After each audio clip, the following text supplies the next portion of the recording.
오늘 저희가 시편 108편을 묵상하기 전에 오늘 길찬양단 찬양 마지막 찬양이 좀 가슴에 와 닿았습니다. 제가 가사를 한번 읽어 볼게요. 주 나의 모습 보네 상한 나의 모습 보시네 주 나의 눈물 안에 홀로 울던 맘 아시네 주 사랑 내게 있네 그 사랑이 날 채우네 주 은혜 내게 있네 그 은혜로 날 세우네 세상 소망 다 사라져 가도 주의 사랑은 끝이 없으니 살아가는 이 모든 순간이 주 은혜임을 나는 믿네 라는 가사입니다. 오늘 시편 108편을 묵상하는데 이 시편하고 딱 맞아떨어지는 그런 찬양이었었어요. 또 오늘 가정의 달을 맞이해서 오구역에서 찬양하시는데 우리 권사님들이 얼마나 또 찬양을 잘 하시는지 감사드립니다. 처음에 목소리가 좀 작은 듯 했는데 갈수록 목소리가 막 커져가면서 저도 은혜가 되더라고요. 옆에서 이렇게 같이 따라 부르게 되고 이것이 우리가 하나님을 향한 우리의 마음을 표현하는 것이다 하는 생각이 듭니다. 예전에는 기쁘면 찬양하고 슬프면 기도하라 이런 공식적인 이야기가 있었는데 제가 곰곰이 생각해 보니까 이건 조금 잘못된 것 같아요. 우리가 기쁘나 슬프나 기도하고 찬양하는 것을 같이 해야 된다. 이것이 정답이에요. 그런데 어떻게 기도하느냐 어떻게 찬양하느냐 감사함으로 해야 된다. 그게 오늘 시편의 첫 시작이에요. 우리가 감사함으로 하나님께 찬양을 올려야 되는데 오늘 찬양의 가사도 마찬가지예요. 상한 모습, 홀로 울던 내 마음. 굉장히 어렵고 마음 아프고 힘들고 그런데 그런 중에 찬양을 하고 있거든요. 그러니까 하나님께서 내 마음을 이해하시고 알아줄 것에 대해서 노래하고 있다라고 하는 것이죠. 그래서 슬플 때도 역시 감사함으로 찬양하는 것이 필요하다라고 하는 것이죠. 요즘 차를 몰고 이것저것을 다녀보는데 눈에 띄는 나무가 하나 있어요. 이팝나무죠. 이팝나무. 고개를 끄덕끄덕 동의를 해주셔서 감사한데요. 4월 말부터 이게 피기 시작하거든요. 그리고 보통은 이 꽃이 피기 시작하면 이제 초여름이 다가오고 있구나.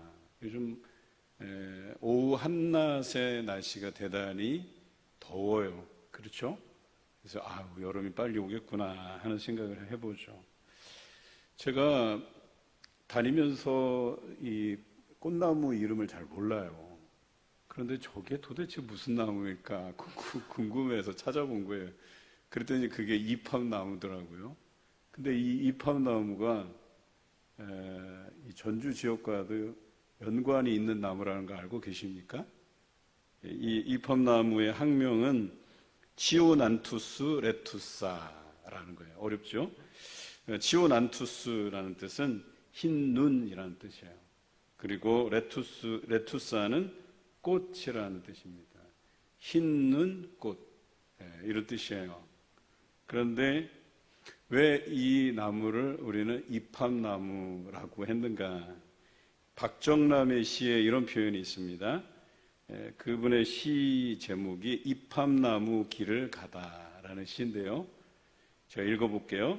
이팝나무가 초록 잎사귀 위에 하얀 쌀밥을 파실파실 피워 날아갈 듯 깔아 놓았다. 하얀 쌀밥이 바람에 날아간다. 이제 눈치채셨죠? 이팝이라는 게 이밥. 우리가 이밥은 뭐라 그래요? 흰 쌀밥. 그죠? 쌀밥. 그런데 이 이밥이라는 표현이 어디서 나왔냐? 이 꽃이 필 무렵이 4월 말에서 5월 가면서 피는 꽃이에요. 이때가 과거 우리 조상 때는 보릿고개라고 불렀어요. 그러니까 그 이팝나무를 보면 이 이밥이 생각나는 거야. 하얀 밥. 그러니까 겉으로 볼 때는 화려하고 대단히 기분 좋게 만드는 뭔가가 있는데 사실은 이 이팝의 어원으로 들어가면 우리의 슬픈 역사를 이야기하고 있어요. 보면 이 밥의 어원은 이씨의 밥 이런 뜻이에요. 그리고 조선왕조 시대에 벼슬을 해야만 비로소 이씨 임금의 밥을 먹게 된다. 이런 의미에서 이밥이라는 표현이 나온 겁니다. 이씨 왕조는 어느 왕조예요? 이성계의 후손들이 이제 쭉 이씨 왕조를 이루고 있잖아요. 그러니까 전주와 연관이 있어요, 없어요? 있어요. 이팝나무가 벼슬을 해야만 이씨 왕조의 임금의 그 밥을 얻어 먹는다 해서 이밥이에요. 그러니까 사람들은 다 벼슬을 이렇게 하려고 노력하고 또 그 이밥을 먹기 위해서 애쓰고 또 돈을 모으고 그랬던 것 아닌가. 그래서 이 이팝나무를 보면 또 그 안에 화려함은 있지만 역사로 들어가면 우리의 슬픈 역사, 보릿고개, 어려웠던 그 순간들을 보게 된다라고 하는 것이죠. 여러분, 찬양이라고 하는 것이 대단히 기쁠 때만 하나님을 찬양하는 것으로 알지만 그렇지 않다는 것을 오늘 다윗이 보여주고 있어요. 다윗이 자신이 고난 중에 있을 때에 하나님께 마음을 정하여 찬송하리로다 이렇게 이야기하고 있어요.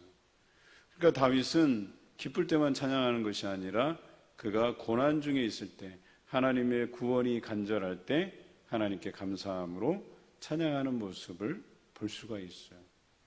찬양하는 다윗을 보면 사람들은 이렇게 생각해요. 저 사람에게 무슨 좋은 일이 있나. 그러잖아요. 우리도 저 사람이 흥얼흥얼 찬양하고 다니면 뭔가 좋은 일이 있는가 보다 이런 생각을 하잖아요. 그런데 들여다보면 좋은 일이 아니라 저 사람이 인생에 참 고난이 닥쳐왔구나, 힘들구나. 욥이 당한 고난처럼 그에게 힘든 그런 어려운 문제가 발생했구나라고 하는 것을 들여다볼 때가 있다는 거죠. 그런데 참 우리가 이해되지 않는 것이 우리가 그것이 삶에서 보편화되지 않았기 때문에 이해 못하는 것이지 실제로 다윗의 입장에서 보면 자신이 날마다 하나님을 찬양하고 하나님의 그 건져주심, 인도하심을 이끌어내는데 하나님의 응답을 이끌어내는데 찬양만큼 효과적인 방법이 없다라고 하는 것을 알았던 거예요. 그러니까 다윗이 얼마나 믿음 있는 사람이었냐면 이렇게 해야 하나님의 마음을 움직일 수 있고 하나님이 우리에게 기도함에 대해서 노래함에 대해서 응답해 주신다라고 하는 것을 삶에서 날마다 경험했던 거예요. 그 경험에서 우러나오는 찬양이라고 이야기하는 겁니다. 여러분, 어려울 때 찬양해 보셨어요? 내가 정말 죽고 싶을 정도로 힘들 때, 괴로울 때 내가 마음을 정하고 찬양해 보신 일이 있으십니까?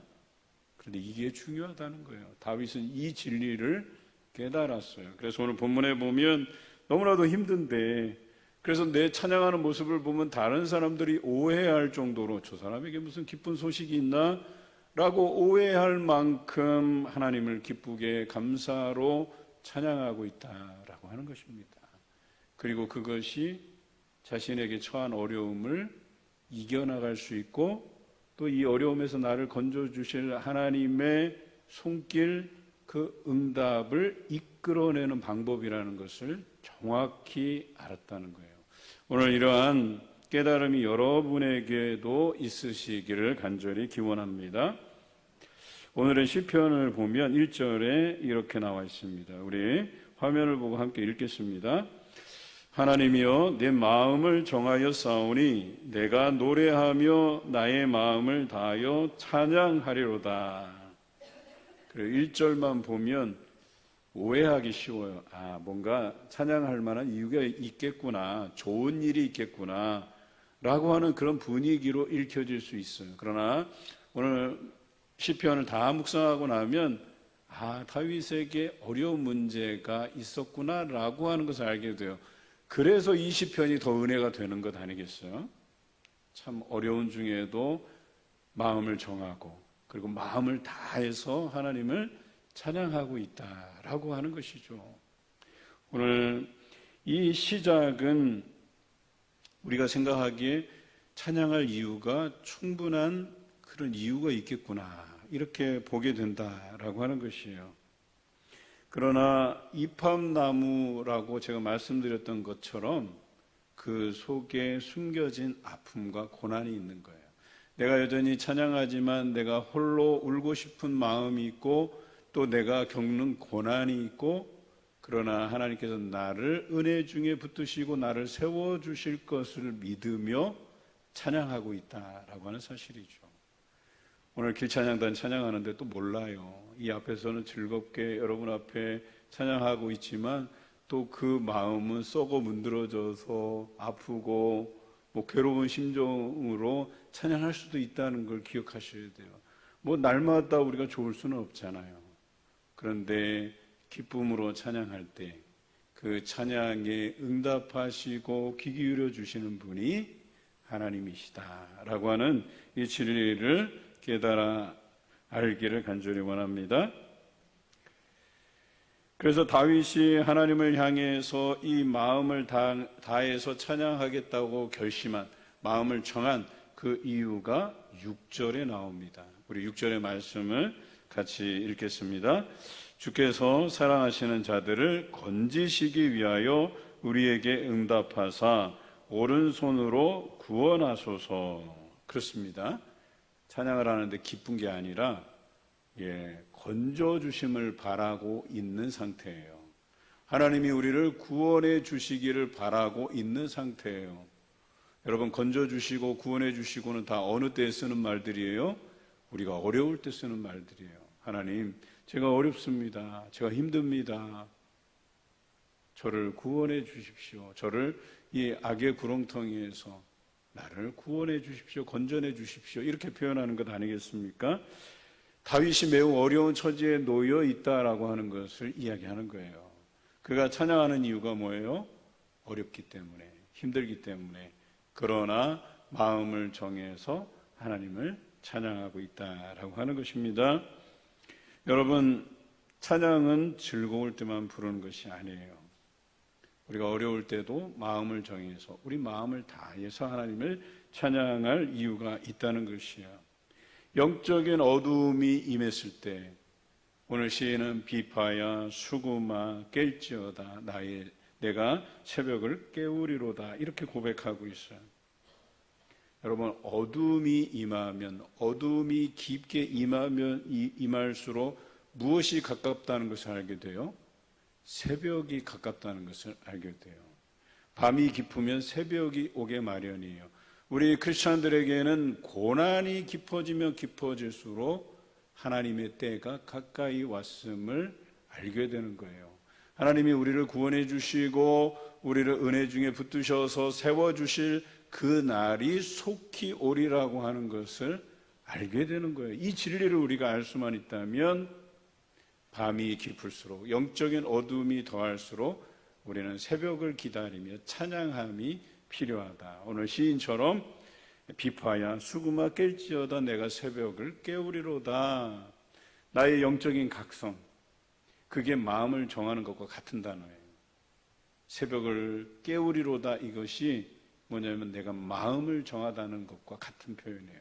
그래서 영적인 깨어짐을 통해서 내가 하나님만 바라보겠노라고 노래하는 이 다윗의 결심이 여기 드러난 거예요. 새벽을 깨우리로다. 여러분, 다윗의 결심은 흔들리지 않아요. 이 고난 중에 내가 찬양하며 나아가기를 원하고 내가 그 새벽을 깨우며 나의 영적인 각성을 통해서 하나님께 부르짖으며 내가 찬양하며 기도하며 나아갈 것이라고 하는 이 결심이 결코 흔들리지 않아요. 그렇다면 우리의 결심은 어떠한가? 여러분의 결심은 어떠한가? 내가 새벽을 깨우리로다. 내일 새벽에는 새벽 기도에 나가서 말씀을 읽고 묵상하고 열심히 기도해야지 하면서 새벽이 가까우면 아이고 피곤해. 내가 한숨도 자지. 내가 이 새벽을 깨우긴 뭘 깨워. 내가 아침을 깨우지 차라리. 그게 우리의 현실이에요. 그런데 다윗은 새벽을 깨우는데 자기만 아니라 악기까지 깨워요. 비파야 수구마 깰지어다 나와 함께 하나님을 노래하자꾸나 이렇게 하나님 앞에 고백하고 있어요. 여러분의 결심도 그러했으면 좋겠어요. 오늘 밤 주무시면서 내가 새벽을 깨우리로다. 새벽에 나를 깨우시고 나의 영적인 각성을 일으켜 세우시는 우리 하나님을 여러분 다 같이 경험해 가시기를 바랍니다. 새벽을 깨우며 하나님 앞에 나와 말씀을 묵상하고 기도하시는 여러분 되시기를 주님의 이름으로 기원합니다. 자, 다윗이 새벽을 깨우며 노래한 주제가 뭐냐, 이것을 좀 알 필요가 있어요. 3절에 나오는데요, 우리 3절을 같이 읽겠습니다. 여호와여, 내가 만민 중에서 주께 감사하고 문나라 중에서 주를 찬양하오리니. 찬양의 주제가 뭐예요? 감사래요. 감사래요. 찬양의 시작을 감사로 시작하고 있어요. 여러분, 어려움을 만났어요. 찬양하는 것까지 내가 마음을 정해서 찬양할 수 있어요. 그런데 첫 주제가 뭐예요? 감사래요. 하나님께 감사하라는 거예요. 여러분, 이게 쉬운가요? 내가 지금 어려움을 당하고 있는데 감사로부터 찬양이 시작되게 하라는 거예요. 그런데 찾아보면 감사할 이유가 충분하다는 것을 알게 돼요. 지금의 현실 아닌 나의 과거를 회상하면 다 알 수 있는 거예요. 아, 그때도 어려웠었는데 하나님께서 나의 기도를 들으시고 나에게 응답하셨듯이 오늘 내가 그 과거의 경험을 토대로 하나님 앞에 감사의 찬양을 올리면 하나님이 응답하실 것이다 라고 하는 확신을 가지고 있는 거예요. 그래서 감사로 시작하고 있어요. 하나님, 내가 어려움 중에서 감사하며 찬양하지만 이 기도, 이 찬양을 하나님께서 받으실 줄로 믿습니다. 그리고 나를 건져주실 것을 믿습니다. 누구를 위해서? 하나님의 이름을 위해서 그렇게 하실 줄로 믿습니다. 이렇게 고백하고 있는 거예요. 자, 두 번째 주제는 뭘까요? 4절에 나와 있는데 같이 읽어보겠습니다. 주의 인자하심이 하늘보다 높으시며 주의 진실은 궁창에까지 이르나이다. 두 번째 제목은 인자하심이에요. 영어로 하면 love, 사랑입니다. 하나님의 사랑을 노래하라는 거예요. 우리는 어려움을 만나면 왜 하나님의 백성을 이렇게 어렵게 하십니까? 불평이 이 목구멍 끝까지 막 넘어오잖아요. 그런데 그것을 억누르고 감사하라는 거예요. 하나님의 사랑을 노래하라는 거예요. 그러면 하나님이 반응하시겠구나라고 하는 이 놀라운 진리를 다윗은 과거의 경험으로부터 현재까지 알고 있는 거예요. 그래서 다윗이 대단한 믿음의 소유자고 하나님을 어떻게 반응하게 할지 응답하게 할지를 알고 있는 거예요. 그래서 다윗이 대단한 사람이라는 거예요. 감사로 찬양하고 하나님의 사랑을 높여 찬양하고, 그리고 오늘 성경에 진실은 궁창에까지 이른다 그랬어요. 그 고난에 담겨진 하나님의 진실이 무엇인가가 우리 안에 드러날 것이라고 본 거예요. 감사로 찬양하고 하나님의 사랑을 노래하고, 그러면 그 고난 안에 하나님께서 숨겨놓으신 진실함이 드러날 것이라고 확신하고 있어요. 자, 그것이 뭐냐? 5절에 나와 있습니다. 그 진실이 뭔가 같이 읽겠습니다. 하나님이여, 주는 하늘 위에 높이 들리시며 주의 영광이 온 땅에서 높임 받으시기를 원하나이다 그랬어요. 맞아요. 하나님께서는 하나님께 감사하고 하나님께 그 사랑을 노래하는 이들에게 응답하시는 분이신데, 자신의 이름, 하나님의 영광을 온 땅에 드러내시고 온 땅의 백성들에게 높임 받으시기를 원하시는 분이시라고 하는 것을 다윗이 정확히 알았어요. 우리 하나님은 그저 단순하게 여러분의 어려움을 호소할 때 그 어려움 중에 여러분을 건져내는 것만으로는 만족하시지 않으세요. 여러분을 건져내심을 통해서 온 땅의 백성이 그것을 보고, 야, 우리 하나님 대단하신 분이시네, 나도 그 하나님의 백성이 되고 싶네 라고 하는 마음이 들도록 하시겠다는 거예요. 여러분, 하나님의 백성에게는 당연히 응답하세요. 여러분이 고난 중에 있더라도 감사함으로 찬양하고 하나님의 사랑이 크시다고 찬양하면 하나님께서는 여러분의 기도를 들으시고 응답하시는데, 반응하시는데, 그것을 온 땅의 백성들이 보게 하고 알게 하신다 그래요. 그리고 그들 백성들도 야, 하나님의 백성에게 저렇듯 응답하시는데 나도 하나님을 섬기고 싶다, 나도 하나님의 백성이 되고 싶다 라고 하는 마음이 들도록 하신다는 거예요. 그렇게 여러분을 사용하신다라고 하는 것이에요. 여러분, 하나님은 다윗에게 그런 어려움의 길을 주시고 그 가운데 다윗으로 하여금 감사하고 하나님의 사랑을 노래하게 함으로 하나님이 반응하고 역사하고 건져주시고 구원하고 그것을 다른 사람이 보게 함으로써 열방의 모든 민족들이 하나님께로 돌아오게 하시려는 이 인류 구원의 역사와 계획과 꿈이 우리에게 심겨져 있다라고 하는 것을 믿으시길 바랍니다. 결코 여러분에게 오는 고난은 여러분을 힘들게 하려는 목적이 있는 것이 아니에요. 여러분들이 그것을 통해서 감사로 찬양하고 하나님의 그 큰 사랑을 노래함으로 하나님의 도우심과 구원이 임하고 그것을 통해서 많은 백성이 하나님의 살아계심과 긍휼하심, 인자하심을 경험케 하시기 위한 목적이 있다라고 하는 사실을 믿으시기를 바랍니다. 그래서 오늘 이 다윗은 이렇게 노래한 거예요. 이렇게 찬양한 거예요. 그러면 하나님께서 반응하시리라고 하는, 응답하시리라고 하는 이 확신이 있었던 거예요. 여러분 어떻습니까? 하나님께서 여러분의 인생에 두루 살펴주시고 개입하시고 간섭하시고 응답하시고 여러분의 기도를 성취해 주시기를 원하십니까? 그러면 다윗처럼 행하시기 바라요. 하나님께 감사하시기 바라요. 하나님의 그 큰 사랑을 노래하시기 바라요. 그러면 우리 하나님 여러분의 인생에 개입하시고 반응하실 줄로 믿습니다. 야고보 선생은 믿음의 선배들의 이 행적을 알았어요. 다윗뿐만 아니라 이 믿음의 선배들의 이 진리를 익히 알고 있었던 거예요. 그래서 야고보서 1장 2절 이런 말씀이 있습니다. 내 형제들아, 너희가 여러 가지 시험을 당하거든 온전히 기쁘게 여기라 라고 했어요. 여러분, 시험을 당하는데, 어려움을 당하는데 온전히 기쁘게 여기라. 그래요. 야고보 선생은 알았던 거예요. 다윗의 이 시편도 알았을 거예요.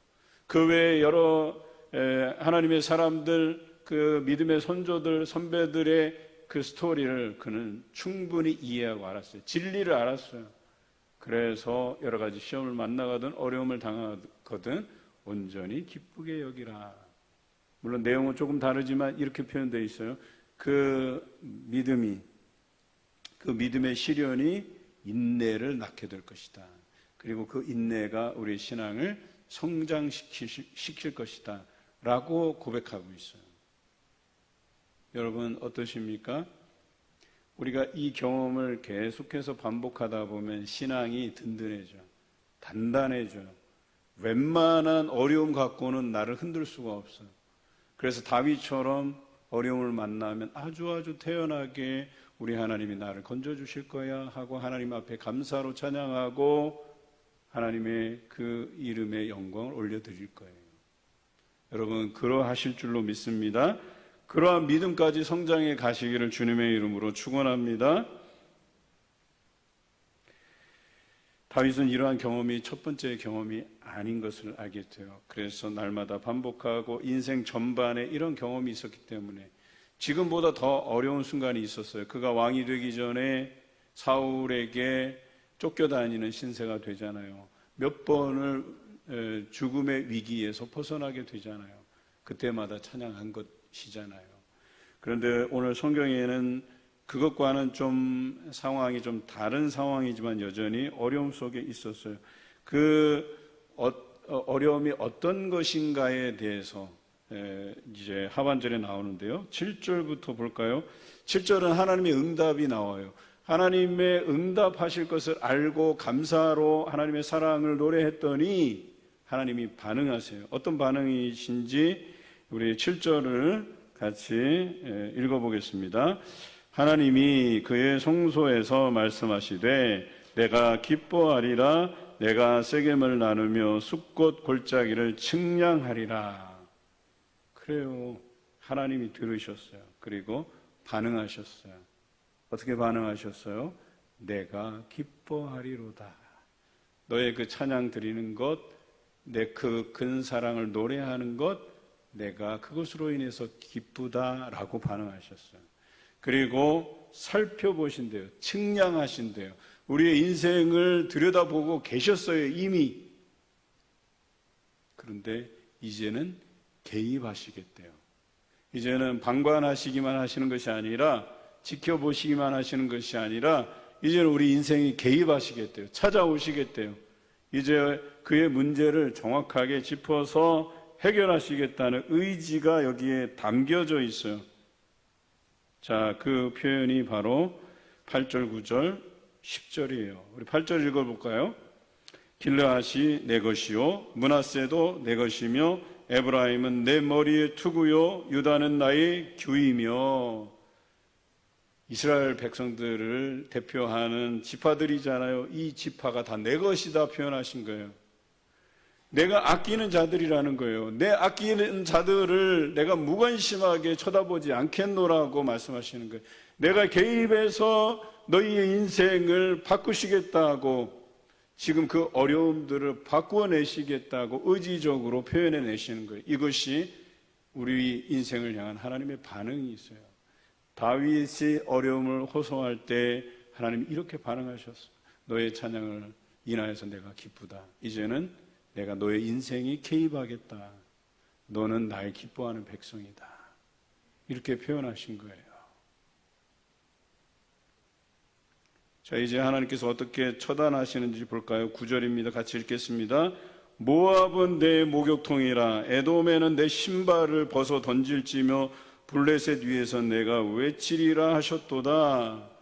예, 모압, 에돔, 블레셋으로부터 압박을 당하는 상황인 거예요. 다윗이 왕위에 올랐을 때 주변 국가들이 호시탐탐 이 이스라엘을 집어삼키기 위해서 그들을 노렸다는 거예요. 이런 외부로부터 오는 이 압박 속에서 다윗은 하나님께 감사하며 찬양한 거예요. 우리 민족을 구원해 달라고, 우리를 건져 달라고.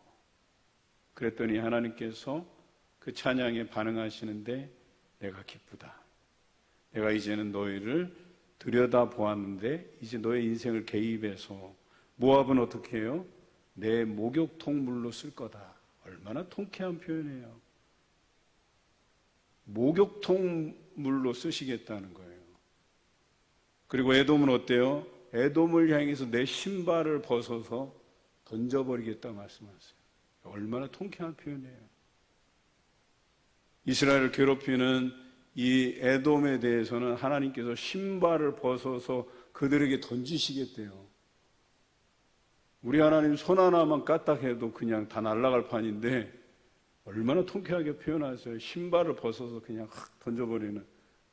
여러분 그런 마음 들 때 있잖아요. 나를 향해서 적대감을 드러내고 나를 미워하고 시기하고 그럼 확 신발을 그냥 확 던져버리고 싶잖아요.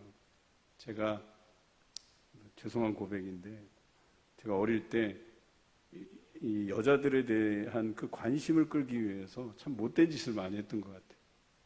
그때는 그게 사랑한다는 표현이었나 봐요. 내가 좋아하는 여학생이 있으면 신발을 숨겨요. 그래서 그가 곤란함에 처하는 것을 옆에서 이렇게 쳐다보고, 그렇다고 제가 변태는 아닙니다. 그런데 거기서 또 그러잖아요. 좋아하는 여학생은 또 찝쩍대잖아요. 괴롭히고 계속 이렇게. 그게 사실은 관심이었는데 표현이 잘못된 거잖아요.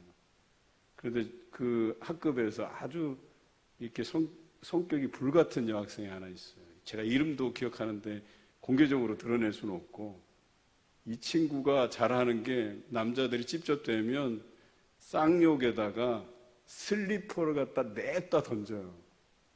그래 한 번은 제가 이렇게 놀리고 찝쩍댔다가 저를 향해서 그 슬리퍼를 내 던졌는데 제가 싹 피했다는 거 아니에요? 그래갖고 유리창이 와장창창 그냥 박살이 난 적이 있어요.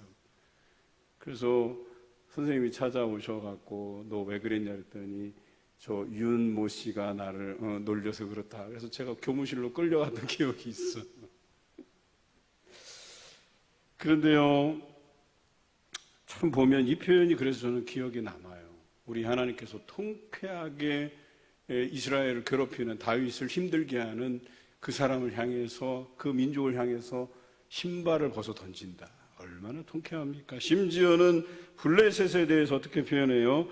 위에서 내가 외치리라. 이 표현은 뭐예요? 내가 블레셋을 깔아 뭉개고 그 위에서 말하시겠다는 거예요. 깔아 뭉개시겠다는 거예요. 예, 얼마나 통쾌해요. 제 아내가 심심할 때마다 저를 깔아 뭉개기 위해서 되게 즐거운가 봐요. 맨날 힘으로는 안 되니까 가끔씩 제가 누워있을 때 와서 저를 갖다 깔아 뭉개는 경우가 있어요. 근데 막 되게 즐거운가 봐요, 그 작업이. 그런 거예요. 우리 하나님께서 그 원수 블레셋을 깔아 뭉개시겠다고 말씀하시는 거예요. 이게 얼마나 통쾌한 고백입니까? 예, 우리 하나님께서 모압은 목욕통으로, 에돔은 신발을 벗어던지고 블레셋은 그 위에서 깔아 뭉개시겠다고 이렇게 표현해 내시는데 이것을 안 좋아할 백성이 어디 있겠어요? 여러분, 고난이 오더라도 기뻐하며 즐거워하며 감사하며 하나님께 그 사랑을 표현하세요. 그러면 여러분의 대적들을 하나님께서 목욕통물로 삼으시고 신발을 내 던지시며 깔아 뭉개시는 역사가 여러분 인생에 경험될 줄로 믿습니다. 오늘 이러한 상황을 보고 11절에 이렇게 표현합니다. 하나님이여 주께서 우리를 버리지 아니하셨나이까. 하나님이여 주께서 우리의 군대들과 함께 나아가지 아니하시나이다. 그러니까 이 전까지 하나님께서 반응하시기 전까지는 이들의 심정이 이러했다는 거예요. 하나님 우리를 버리셨군요. 우리 이스라엘 군대와 함께 하시지 아니하시는군요. 그런데 이제 역전이 됐잖아요. 하나님 이러시겠다고 말씀하셨잖아요. 이제 그들의 찬양이 어떻게 변하는지 보세요. 우리 12절과 13절 같이 연속해서 읽겠습니다. 우리를 도와 대적을 치게 하소서. 사람의 구원은 헛됨이니이다. 우리가 하나님을 의지하고 용감히 행하리니 그는 우리의 대적들을 밟으실 자이심이로다. 이건 너무나도 믿음 있는 고백 아닙니까? 그들이 하나님의 구원의 손길이 없어서 이제 사람을 의지해야 되겠나 보다라고 생각하는 그 찰나에 다윗이 하나님께 감사의 찬양을 드리고 그 큰 사랑을 노래했더니 하나님이 반응하셨어요. 응답하셨어요. 그때 이스라엘 백성들이 어떻게 고백해요? 이제 하나님께서 우리를 도와 대적을 치소서. 우리가 사람의 그 구원이 헛됨을 이제야 알겠습니다. 하나님이 역사하시는데 우리가 사람의 손길에 의지했던 것 부끄러워서 하나님 앞에 고백합니다. 이제는 하나님의 손길을 의지하오니 하나님께서 대적을 치소서. 우리는 하나님을 의지하고 용감히 나가서 행하리니 하나님께서 우리의 대적을 밟으심이니이다. 이렇게 표현하고 있어요. 얼마나 감사한 일이에요. 이제 이스라엘은 자신들이 사람들의 손을 의지해서 우리가 어떻게 해야 된다 이렇게 생각 안 하고 이제 하나님이 반응하셨고 개입하셨기 때문에 하나님이 행하실 것을 우리는 뒤따르기만 하면 된다는 거예요. 우리가 직접 원수를 짓밟고 할 필요가 없다는 거예요. 하나님이 밟으시고 나아가시면 우리는 용감히 뒤따라 가겠나이다. 이렇게 고백하고 있는 거예요. 여러분, 우리가 뭘 해야 되겠다고 생각하지 마세요. 하나님이 일하시면 우리가 할 필요가 없어요. 우리는 그저 뒤따라 가기만 하면 돼요. 우리는 뭐만 하면 돼요? 다윗처럼 하나님 감사합니다. 하나님 그 사랑이 크십니다. 우리를 구원하시는 하나님, 이것을 노래하면 되는 거예요. 그 노래소리를 누가 듣는다? 세상의 모든 열방들이 듣는다. 그리고 듣는 이들이 어떻게 고백한다? 역시 하나님은 자기 백성을 구원하시는 분이시구나. 살아 역사하시는 분이시구나. 그래서 오늘 시편을 묵상하다 보면 다윗이 얼마나 현명한가를, 얼마나 믿음 있는가를 우리가 알게 된다는 거예요. 어떻게 하면 하나님이 움직이실까? 어떻게 하면 우리 하나님이 반응하실까? 이것을 정확히 알고 있는 사람이었었어요. 우리도 다윗과 같이 지혜로워야 됩니다. 하나님의 응답과 구원이 어떻게 성취되는가를 이 시편을 통해서 알기를 원합니다. 그분께 감사의 찬양을 올려드리시기 바랍니다. 그분의 그 큰 사랑을 노래하시기 바랍니다. 고난 중에 함께 하시는 하나님의 진실을 구하시기를 바랍니다. 그러면 하나님께서 자기 백성을 살펴보시고 개입하시고 건져주시고 구원의 내심으로 인해서 하나님의 이름, 하나님의 영광을 온 땅에 드러내실 줄로 믿습니다. 우리 하나님은 실수가 없으신 분이에요. 때로는 우리가 우리의 뜻대로 판단하다가 실수할 수 있지만 다시 돌이켜서 하나님께서 개입해 주실 것을 구하면, 노래하면 우리 하나님은 실수 없이 우리에게 임재하시고 하나님의 살아계심을 드러내실 줄로 믿습니다. 그때부터 사람들은 어때요? 사람에게 의지하지 않고 오직 하나님께 의지하게 된다고 오늘 다윗은 노래하고 있어요. 저도 마찬가지예요. 저는 제가 살아가는 삶을 통해서 여러분에게 하나님의 살아계심이 드러내 보여지기를 원합니다. 저와 동행하시는 그 하나님, 내 갈 길을 인도하시는 그 하나님을 통해서 여러분들이 역시 하나님은 살아계시구나 라고 하는 것이 경험되기를 원해요.